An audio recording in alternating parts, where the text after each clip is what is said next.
മഹാലക്ഷ്മി സീരിയലിൻ്റെ ഉടനെ തന്നെ കാണിക്കാൻ പോകുന്നൊരു എപ്പിസോഡിൻ്റെ റിവ്യൂയിലേക്ക് എല്ലാവർക്കും സ്വാഗതം. അങ്ങനെ മഹാലക്ഷ്മിയുടെ ചിത കത്തിത്തീരുന്നത് കാണാനായിട്ട് മേഘനും പ്രതാപനും ഗോഡൗണിൻ്റെ ഭാഗത്തേക്ക് തിരിക്കുകയാണ്.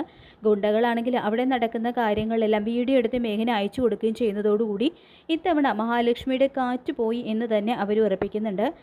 കണ്ണനും മോഹിനിയും ആണെങ്കിൽ മഹാലക്ഷ്മിയെ വിളിച്ചിട്ട് കിട്ടാത്തത് കൊണ്ട് തന്നെ ആകെ പരിഭ്രമത്തിലാണ്. മഹിയെ ഒറ്റയ്ക്ക് കിട്ടിയാൽ കൊത്തുവേലിക്കാൻ കാത്തിരിക്കുന്നവരാണ് ചുറ്റിനുള്ളത്.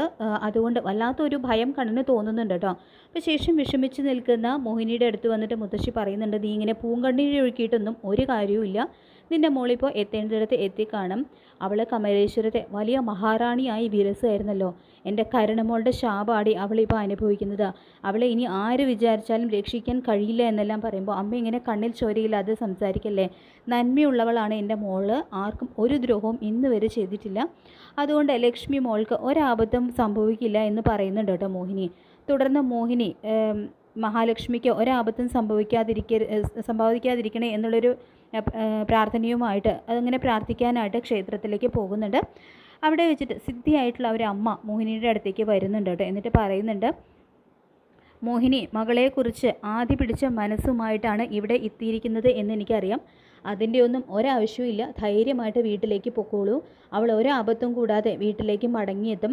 കുറച്ച് സമയദോഷം ഉള്ളതുകൊണ്ട് മാത്രമാണ് ആ മോൾക്ക് ഇപ്പോൾ ഇങ്ങനെ അനുഭവിക്കേണ്ടി വന്നിരിക്കുന്നത്. ആ സമയദോഷത്തിൻ്റെ അവസാനത്തെ രാത്രിയാണ് ഇന്ന്. അതോടുകൂടി ആ മോളുടെ ജീവിതത്തിൽ വെളിച്ചം മാത്രമേ ഉണ്ടാകൂ. ആ മോൾ ആഗ്രഹിക്കുന്നതെല്ലാം നടക്കും. ചെറിയൊരു പരീക്ഷണ കാലഘട്ടത്തിലൂടെയാണ് ആ മോളിപ്പോൾ പോയിക്കൊണ്ടിരിക്കുന്നത്. അതുകൊണ്ട് ഒന്നുകൊണ്ടും വിഷമിക്കേണ്ട ആവശ്യമില്ല എന്ന് പറഞ്ഞുകൊണ്ട് മോഹിനിയെ ആശ്വസിപ്പിക്കുന്നുണ്ട് കേട്ടോ അമ്മ. അങ്ങനെ അമ്മയുടെ വാക്കുകൾ കേൾക്കുന്ന മോഹിനിയാണെങ്കിൽ ആശ്വാസത്തോടെ വീട്ടിലേക്ക് ചെല്ലുകയാണ്. പിന്നീട് മേഘൻ അവിടെ നടക്കുന്ന കാര്യങ്ങളുടെ വീഡിയോ എല്ലാം വാമനം അയച്ചു കൊടുക്കുന്നുണ്ട്. അപ്പോൾ വാമനം മഹാലക്ഷ്മി തീർന്നു എന്ന് തന്നെ ഉറപ്പിച്ച് സന്തോഷിച്ചിരിക്കുകയാണ്. അങ്ങനെ മേഘൻ ഗുണ്ടകളോടായിട്ട് പറയുന്നുണ്ട്, ഇനി അധികം വൈകാതെ ചിത കത്തിച്ചോ, പെട്രോൾ നന്നായിട്ട് ഒഴിക്കണം. അവൾ ആളിക്കത്തി മുകളിലേക്ക് പോകട്ടെ എന്ന് പറയുമ്പോൾ ലക്ഷ്മിക്ക് നല്ലത് വരുത്തണേ എന്ന് ദൈവങ്ങളോട് കരഞ്ഞു പ്രാർത്ഥിച്ചുകൊണ്ട് ഒരുത്തി എൻ്റെ വീട്ടിലിരിപ്പുണ്ട്. ഇവളുടെ അമ്മ. അവളെ കാണിക്കാനായിട്ട് എനിക്ക് ഇവിടെ നിന്നും ഒരു പിടി ചാരം കൊണ്ടുപോകണം. എൻ്റെ കരുണ പോലും മഹാലക്ഷ്മി ഒരു പിടി ചാരമായത് കണ്ട് സന്തോഷിക്കട്ടെ. മേഘ, ഇതിനു വേണ്ടി നീ ഇപ്പോൾ മുടക്കിയ പണത്തിൻ്റെ ഇരട്ടി ഞാൻ, അതിലും കൂടുതൽ പണമൊക്കെ ഞാൻ തരുമെന്നെല്ലാം മേഘനോടായിട്ട് പറയുന്നുണ്ട് കേട്ടോ പ്രതാപൻ. അപ്പോൾ ബിസിനസ് തുടങ്ങാനൊക്കെ സഹായിക്കാമെന്നും പ്രതാപൻ പറയുമ്പോൾ, ഇനി എന്തിനാ അങ്കിളെ എനിക്ക് ബിസിനസ്? കമലേശ്വരൻ കമ്പനി മുഴുവൻ ഇനി ഞാനും ഉണ്ണിയും കൂടിയല്ലേ ഭരിക്കാൻ പോകുന്നത് എന്ന് പറയുമ്പോൾ, അത് നീ പറഞ്ഞത് ശരിയാ മേഘ. പിന്നെ എനിക്ക് ചെറിയൊരു ആഗ്രഹമുണ്ട്, നീ അത് നടത്തി തരണം. മഹാലക്ഷ്മി ഇപ്പോൾ ആ ഫിനാൻസിയേഴ്സിലെ ആ ക്യാബിനിലല്ലേ ഉള്ളത്. അവളിരിക്കുന്ന ആ കസേരയിൽ എനിക്കൊന്ന് ഇരിക്കണം.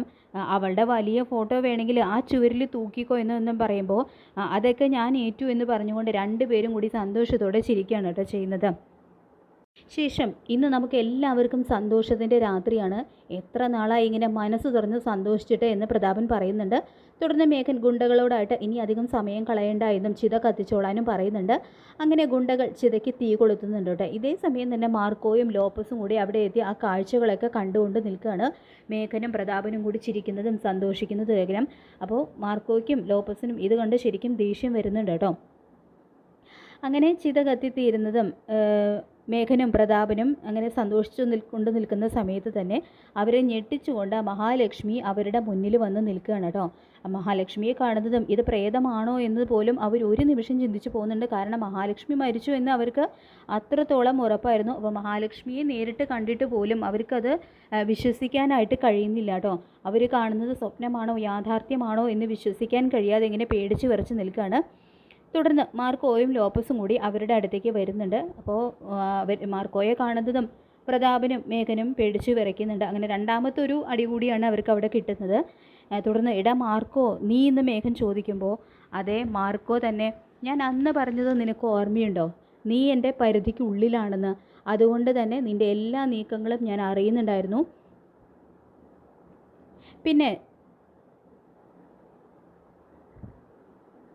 നീ ഇപ്പോൾ ചിതയ്ക്ക് തീ കൊളുത്താനായിട്ട് പറഞ്ഞു വിട്ട ഇവരുണ്ടല്ലോ, ഇവരെൻ്റെ ആളുകളാണ്. ഇവരെൻ്റെ നിയന്ത്രണത്തിലാണ് ഇപ്പോൾ ഉള്ളത്.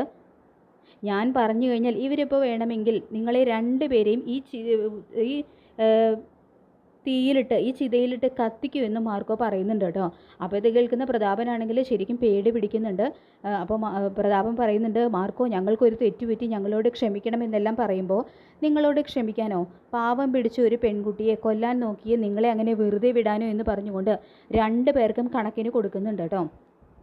അങ്ങനെ മേഘൻ കൊട്ടേഷൻ കൊടുത്തുവിട്ട ആ ഗുണ്ടകളെ കൊണ്ട് തന്നെ പ്രതാപനും മേഘനും കണക്കിന് കൊടുപ്പിക്കുന്നുണ്ട് മാർക്കോ.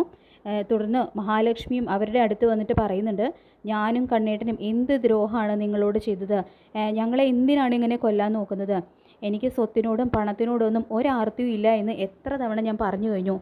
എൻ്റെ മനസ്സിൽ വർഷങ്ങൾക്ക് മുൻപ് നടന്ന പല സംഭവങ്ങളും അതേപടി ഓർമ്മയുള്ളിലുണ്ടെന്ന് കരുണയുടെ അച്ഛന് അറിയാമല്ലോ എന്ന് മഹാലക്ഷ്മി പറയുന്നത് കേട്ട് നടുങ്ങുന്നുണ്ട് കേട്ടോ പ്രതാപൻ. ഞാനൊന്നും ഇതുവരെ കണ്ണേട്ടനോട് പറഞ്ഞിട്ടില്ല, പക്ഷെ അതിനുള്ള സമയം ഇപ്പോൾ ആയിരിക്കുന്നു എന്നും പറയുന്നുണ്ട്. അപ്പോൾ മഹാലക്ഷ്മി പഴയ ആ സംഭവങ്ങളെല്ലാം കണ്ണനോട് പറയാൻ എന്ന് തന്നെ തീരുമാനിച്ചുറപ്പിക്കുന്നുണ്ട് കേട്ടോ മനസ്സിൽ.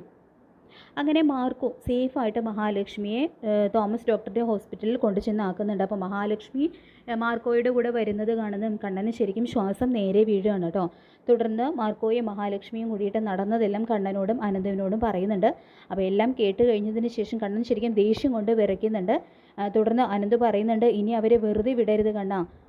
മഹാലക്ഷ്മിയെ കൊല്ലാൻ ശ്രമിച്ച് അവരെ നിയമത്തിന് മുമ്പിൽ കൊണ്ടുവരിക തന്നെ ചെയ്യണം. നിനക്ക് തന്നെ ഈ കേസ് കോടതിയിൽ എത്തിക്കാൻ കഴിയുമെന്ന് അനന്ത് പറയുമ്പോൾ, നീ പറഞ്ഞത് ശരിയാണ് അനന്തു, ഇത്തവണ ഇത് തന്നെയാണ് എൻ്റെയും തീരുമാനമെന്ന് കണ്ണനും പറയുന്നുണ്ട് കേട്ടോ. സ്വന്തക്കാരല്ലേ ബന്ധുക്കളല്ലേ എന്ന് കരുതി ഇത്ര കാലം എല്ലാം ക്ഷമിച്ചു എന്ന് പറയുമ്പോൾ കണ്ണേട്ടനോട് പറയാത്ത മറ്റു ചിലത് കൂടി എൻ്റെ മനസ്സിലുണ്ട് എന്ന് പറയുമ്പോൾ, എന്താ മഹി എന്ന് കണ്ണൻ ചോദിക്കുന്നതും അന്ന് 12ാമത്തെ വയസ്സിൽ കണ്ണേട്ടൻ്റെ കാലെടുത്തതും കണ്ണേട്ടൻ്റെ അച്ഛൻ്റെ ജീവനെടുക്കാനായി പാഞ്ഞെത്തിയ ആ ലോറി ഓടിച്ചിരുന്നത് കരുണയുടെ അച്ഛൻ പ്രതാപനാണ്. അന്ന് 8 വയസ്സായി ഞാനും ആ ലോറിയിൽ ഉണ്ടായിരുന്നു എന്ന് ആ ഫ്ലാഷ് ബാക്ക് എല്ലാം കണ്ണൻ്റെ മുന്നിൽ തുറന്നു പറയാണ് കേട്ടോ മഹി ചെയ്യുന്നത്. അതിനുള്ള പ്രായശ്ചിത്തം കൂടിയായിട്ടാണ് ഞാൻ കണ്ണേട്ടൻ്റെ ജീവിതത്തിലേക്ക് കടന്നു വന്നത് എന്നുകൂടി മഹി പറയുന്നത് കേട്ട് ഷോക്കായിട്ടിരിക്കുന്ന കണ്ണനെയാണ് കേട്ടോ കാണിക്കുന്നത്. അങ്ങനെ മഹാലക്ഷ്മി സീരിയലിലെ വളരെ ത്രില്ലിംഗ് ആയിട്ടുള്ള എപ്പിസോഡുകളാണ് വരാനായിട്ട് പോകുന്നത്. ഈ റിവ്യൂ ഇഷ്ടപ്പെട്ടെങ്കിൽ ലൈക്ക് ചെയ്യുക, ചാനൽ കൂടി ഒന്ന് സബ്സ്ക്രൈബ് ചെയ്യുക. താങ്ക്